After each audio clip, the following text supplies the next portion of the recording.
sholli ala sayyidina Muhammad wa ala alihi wa sahbihi ajma'in.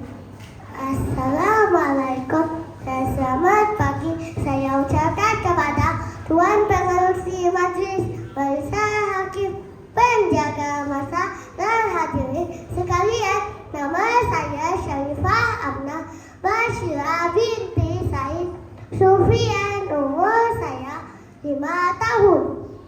Nabi Soleh dan keangkuhan kaum Samud telah tajuk cerita saya pada hari ini. Sebelum itu kawan-kawan, jom kita bernyanyi. Nabi Soleh utusan Allah kepada kaum Samud, mujizatnya berupa unta keluar dari batu. Namun Samud ingkari Allah dan menyembah berhala. Allah beri azab berupa petir dan gempa bumi.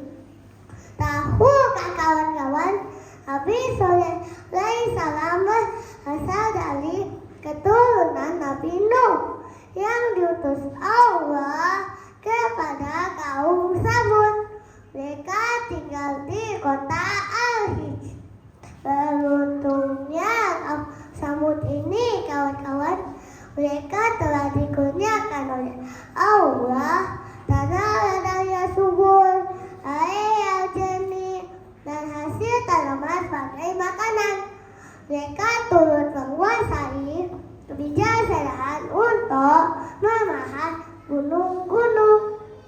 Ini kisah kaum Samud, kuasai gunung-gunung, dipahat di istana, tinggi mana cita rasanya. Nabi Soleh alaihissalam menasihati kaumnya supaya menyembah Allah dan tidak melakukan dosa dan kerusakan di bumi.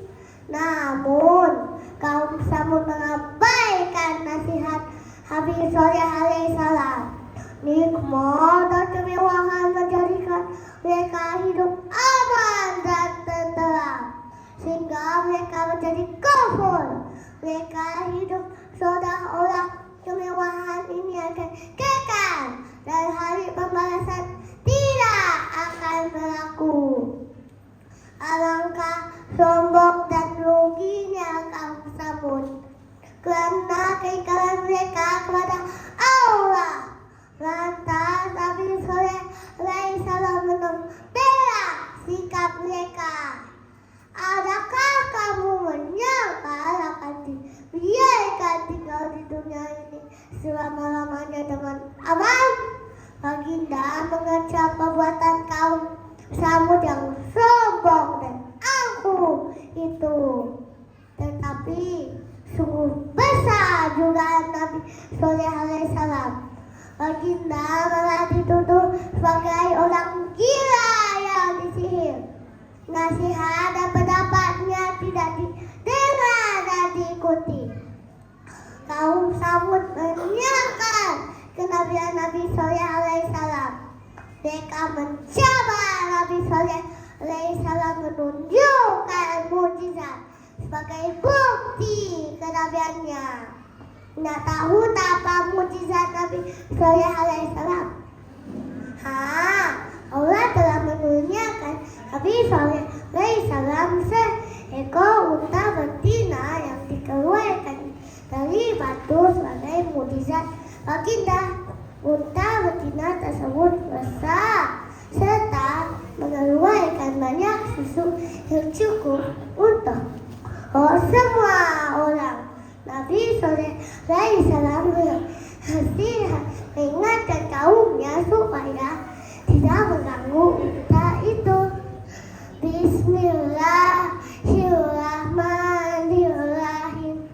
Faqala lahum Rasulullah ataullahi wa suqiyaha. Maksudnya, maka berkata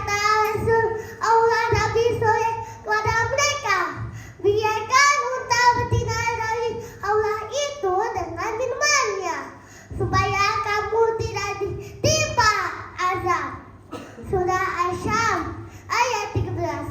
Tetapi kaum Samud mengingkari dan merancang untuk menghapuskan unta tersebut.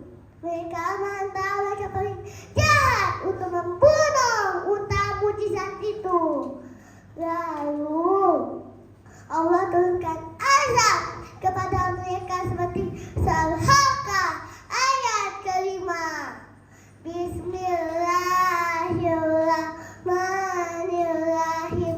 Fa'amma Samud fa'uhriku bit-thariyah. Maksudnya, maka Samud mereka telah dibinasakan dengan suara yang keras. Mereka ditimpa gempa bumi yang dahsyat dan disambar petir yang menghancurkan mereka semua. Tanah mereka pun hancur seolah-olah tidak pernah didiami oleh sesiapa. Astaghfirullahaladzim. Kawan-kawan, cerita ini bukan sekadar sejarah, tapi satu peringatan untuk kita. Hari ini masih dalam yang lalai dengan nikmat, ria dan harta, sombong dengan ilmu, malah membuli orang yang menyeru kebaikan. Semua ini boleh merusakkan akhlak manusia. Marilah kita menjadi hamba yang bersyukur dan taat kepada Allah. Semoga Allah menjaga kita tak sombong dan derhaka. Ingatkan kita jika berjaya kuasa Allah semata. Sedangkan kita yang kita punya milik Allah semuanya. Semoga kita mengambil pelajaran dari cerita ini. Sebelum saya mengundur diri, jom kita berdoa sama-sama. Rabbana atina fid dunya hasanah wa fil akhirati hasanah wa qina azabannar.